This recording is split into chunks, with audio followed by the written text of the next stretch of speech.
Que a paz do Senhor esteja com todos, abençoando o seu dia e a sua semana que se inicia.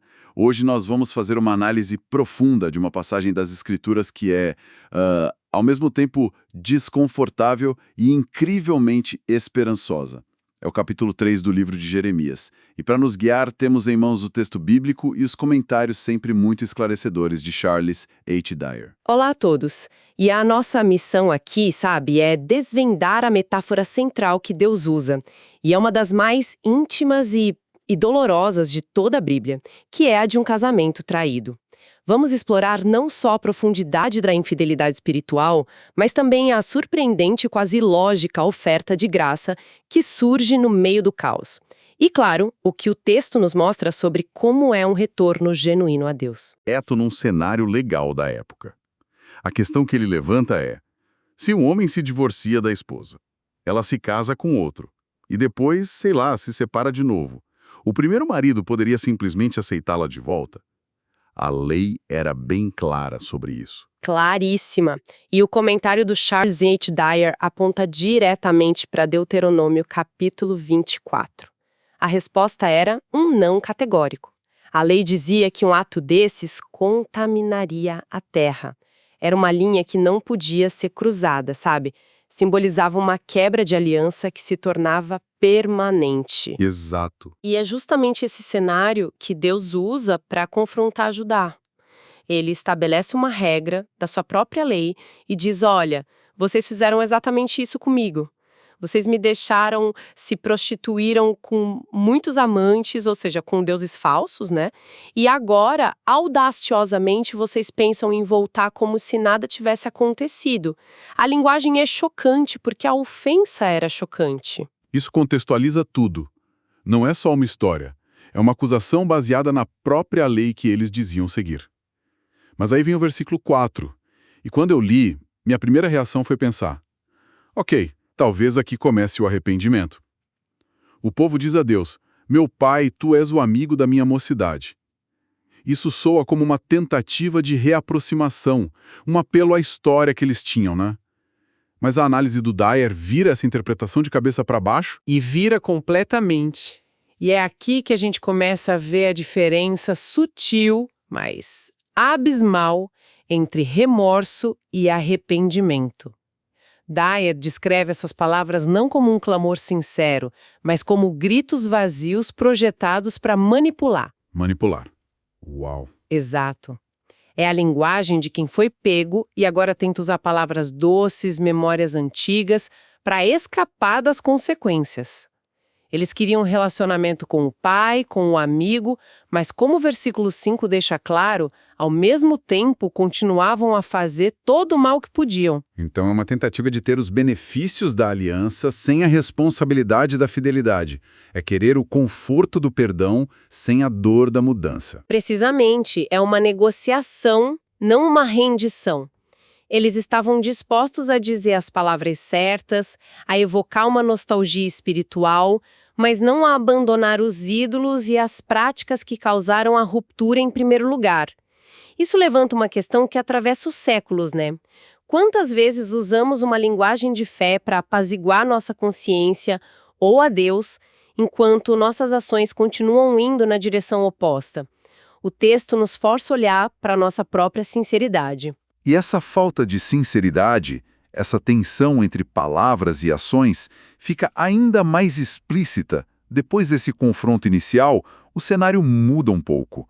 Jeremias nos apresenta o que parece quase uma parábola, um drama familiar para ilustrar a situação. Exatamente. A partir do versículo 6, nós entramos na história de duas irmãs, a rebelde Israel e a traiçoeira Judá. E para a gente entender o peso disso, o contexto histórico que o Dyer nos fornece é crucial. A rebelde Israel não é uma personagem abstrata. Ela representa o Reino do Norte. E na época em que Jeremias está profetizando, o Reino do Norte já não existia mais. Já tinha sido destruído? Já tinha. Por causa da idolatria desenfreada, Deus já tinha dado a eles uma carta de divórcio, nas palavras do profeta. Isso se concretizou na destruição e no exílio pela Assíria em 722 a.C. Ou seja, a irmã mais nova, Judá, tinha um assento na primeira fila para ver a tragédia que a infidelidade causou à irmã mais velha. Não era uma advertência teórica, era um fato histórico, um trauma nacional visível. Ela viu a casa da irmã ser destruída pelo fogo e, em vez de tomar cuidado, parece que começou a brincar com fósforos na própria casa. É uma analogia perfeita. E o texto diz algo ainda mais grave. Judá não apenas repetiu os erros de Israel, ela adicionou uma nova camada ao pecado, a hipocrisia. O versículo 10 é brutalmente claro sobre isso. Diz que ela fingiu retornar ao Senhor, mas não de todo o coração, mas fingidamente. Ah, isso é pesado. Muito. Ela pode ter passado pelos movimentos, talvez durante as reformas do rei Josias, limpando os templos, restaurando a lei. Havia uma aparência de retorno, uma religiosidade externa, mas o coração, a lealdade fundamental continuava com os ídolos. E é essa hipocrisia que leva à declaração mais chocante do capítulo para mim. No versículo 11, Deus diz que a rebelde Israel se mostrou mais justa do que a traiçoeira Judá. Como? Como isso é possível? Israel, que foi completamente rebelde, é considerada mais justa do que Judá, que pelo menos fingia tentar. O que é fascinante aqui é a percepção que isso nos dá sobre o caráter de Deus. A rebeldia de Israel, por mais terrível que fosse, era honesta. Era uma rebelião aberta.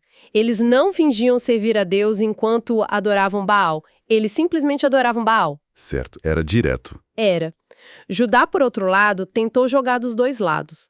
Mantinham a fachada do templo em Jerusalém, enquanto praticavam a idolatria nos lugares altos. E o Dwyer nos ajuda a ver que, para Deus, a traição disfarçada de piedade é uma ofensa ainda mais profunda do que a desobediência declarada. É um insight poderoso. A autenticidade, mesmo que seja uma autenticidade na rebelião, parece ser menos ofensiva para Deus do que uma performance de fé vazia. Uau! Isso realmente muda a perspectiva. Depois de um diagnóstico tão severo, de uma condenação tão profunda da hipocrisia, eu esperaria que o capítulo terminasse com um julgamento inevitável. Mas o texto dá uma guinada que eu não estava esperando. O tom muda completamente. Sim, é uma mudança abrupta e cheia de graça. No meio de toda essa acusação surge um chamado, um convite. E, surpreendentemente, o convite é primeiro para a rebelde Israel, a irmã que já tinha sido exilada, já tinha sido julgada. Deus clama: volta, ó rebelde Israel, não farei cair a minha ira sobre ti, porque eu sou misericordioso. Depois de tudo, a porta não estava trancada. E qual era a condição para esse retorno?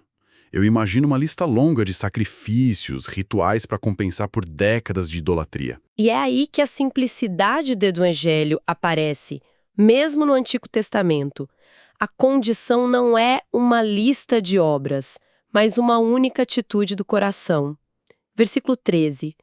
Tão somente reconheça a tua iniquidade. É isso. Só isso. Só. O ponto de partida é a honestidade radical.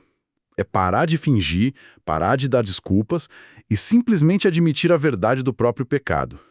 E a partir dessa confissão, Deus promete não apenas perdoar, mas restaurar. Ele promete ajuntar um remanescente, usando essa imagem poética linda de 1 de cada cidade e 2 de cada família, e trazê-los de volta a Sião. E a promessa de restauração não para por aí não, né? Ele promete dar-lhes pastores segundo o meu coração.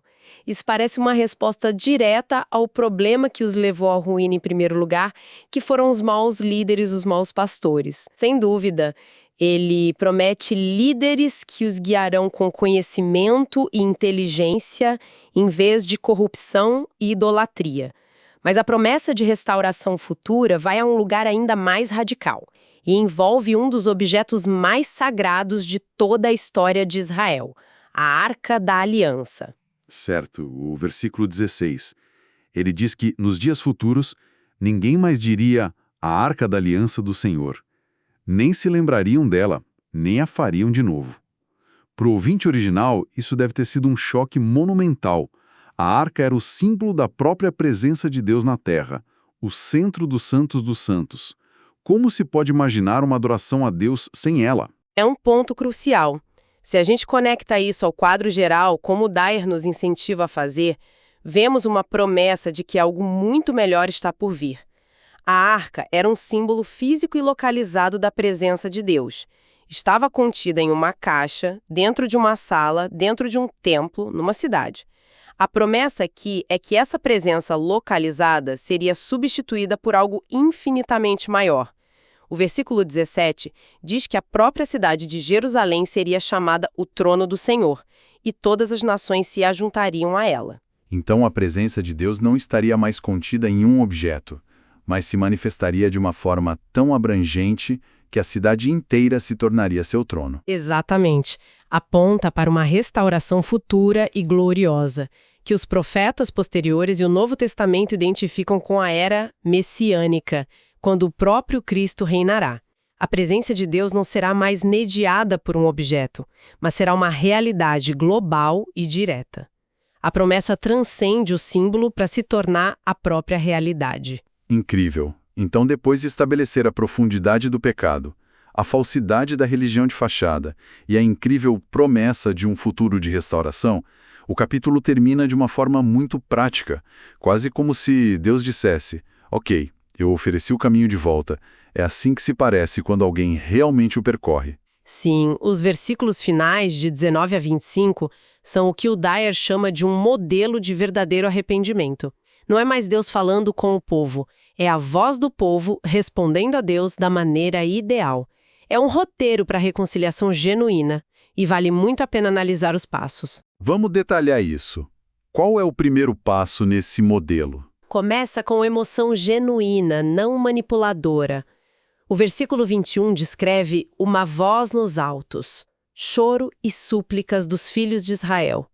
E a razão do choro é fundamental. Eles não estão chorando porque foram punidos. Estão chorando porque perverteram os seus caminhos e se esqueceram do Senhor, seu Deus. É uma dor que nasce da consciência do pecado, não do medo da consequência. É a diferença entre sinto muito por ter sido pego e sinto muito pelo que fiz. Certo. A dor é o ponto de partida. Depois de sentir o que eles fazem. O segundo passo é a confissão da causa raiz. Eles nomeiam o problema. No versículo 23, eles admitem que toda a adoração nos outeiros e nos montes, todos os seus ídolos, foram uma ilusão e uma falsidade. Isso é muito difícil de fazer.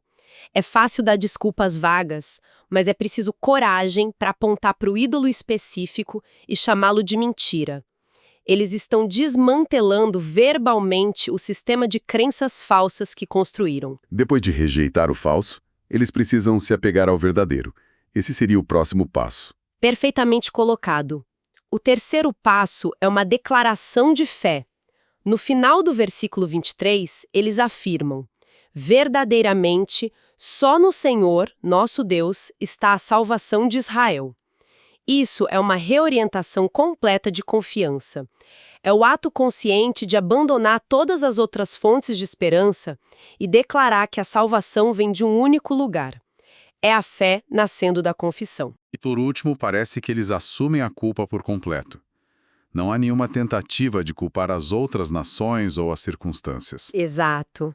O passo final é a aceitação total da responsabilidade. Os versículos 24 e 25 são uma confissão coletiva e humilhante. Eles dizem: a coisa vergonhosa consumiu o trabalho de nossos pais. Deitemo-nos em nossa vergonha e que a nossa desonra nos cubra. Eles não apenas admitem o pecado, eles assumem a vergonha que vem com ele, reconhecendo: pecamos contra o Senhor e não demos ouvidos à sua voz. Não há atalhos, não há transferência de culpa. É uma aceitação radical da verdade. E essa, segundo o texto, é a resposta que abre a porta para toda aquela misericórdia prometida. Que jornada passamos pela metáfora devastadora da infidelidade, pela análise cortante da hipocrisia da traiçoeira Judá, e finalmente pela bela promessa de restauração e por este guia tão claro, tão profundo, sobre como é um coração verdadeiramente arrependido. E o que é impressionante é como esses temas são atemporais, né? A luta contra a infidelidade espiritual O perigo de uma fé que é só aparência, a diferença crucial entre remorso superficial e arrependimento transformador, e a oferta constante de um novo começo pela graça de Deus. Tudo isso fala diretamente à nossa experiência hoje, tanto quanto falavam nos dias de Jeremias. E isso nos deixa com uma questão importante para refletir. O texto apresenta um modelo ideal de arrependimento que envolve uma confissão honesta e a aceitação da responsabilidade pela vergonha e desonra do passado. Se esse modelo fosse aplicado hoje, não apenas no nível individual, mas coletivamente, que tipo de vergonhas do passado uma comunidade, uma igreja ou até mesmo uma nação precisaria admitir e confessar para encontrar o tipo de restauração verdadeira que Jeremias descreve? Uma pergunta profunda para encerrarmos. Que Deus abençoe todos os ouvintes.